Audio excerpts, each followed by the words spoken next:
په چمن کې نن د 5 میاشتو نه خبره واوښته چې افغانان ناست دي، ژوند غواړي او د ژوندي پاتې کېدو دپاره دومره څه وګټي چې خپلو بچو ته یې راوړي، خو هېڅوک د دوی غږ نه اوري.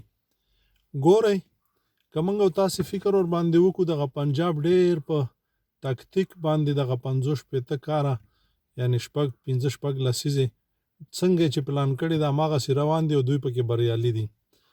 هغه وخت چې بر وطن ته د افغانانو د وژلو دپاره توپونه، ټینکونه، بمونه، واسکټونه او هر قسم بارود روانو، او دغه خلک چې نن ناست دي په دې پرلت کې او د ولږې مري،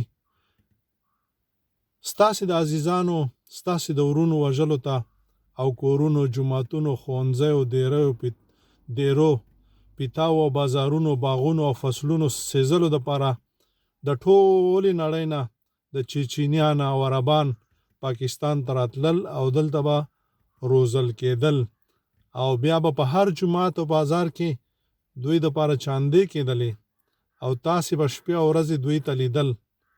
دوی به لښکرې روانو، دوی به قافلې روانو، دوی به جوپې روانو، په تورخم باندې، په غلام خان باندې، په چمن باندې تلل.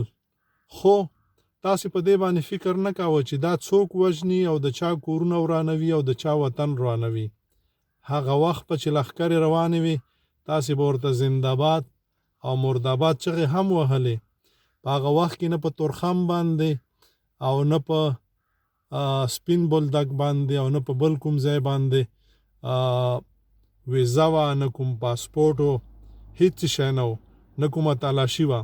خو نن چې د پنجاب په خوښه باندې هغه نظام چې دوی غوښته، دوی مرستې کولې، راغی، نن بیا دوی هر څه بند کړي دي او نن چې دی ویزه او پاسپورټ غواړي، او نن دې دپاره همغه افغانان، همغه پښتانه په پرلتونو کې ناست دي د ولږې مري، لیکن د دوی خبره نه منل کېږي. دا ځکه چې داسې پلان شوې وه. ګوره، دوی چې کوم کار کوي، دوی منګ ازمایي، منګ یې وپېژندو، منګ یې وازمایلو. اول یې منګ او تاسې باندې خپل وطن وران که، اول یې منګ او تاسې ته د نړۍ نه ورانکاري راوستل. هغه وخت کې د جهاد په نوم راتلل مجاهدینو، او کله چې راغلل په تاسو خپل رور وواژه، په تاسو خپل وطن وران که، په تاسو باندې هغه کانې وکړې چې د نه منلو وې، چې کله یې وپېژندئ بیا یې راغلی نو سره جدا یې کړئ، اوس یې درته پاسپورټ مقرر که، اوس چې د ولږې مړه شئ او که هلته ځانونه ورته ووژنئ او که هر څه وکئ، خبره مو نه اورېدل کېږي. دا ځکه چې موږ یې وپېژندلو. عزیزانو، په هر شي باندې باید فکر وشي. که فکر ورباندې نه کوو، د بدو نه به بدتر شو. نور قضاوت په تاسې.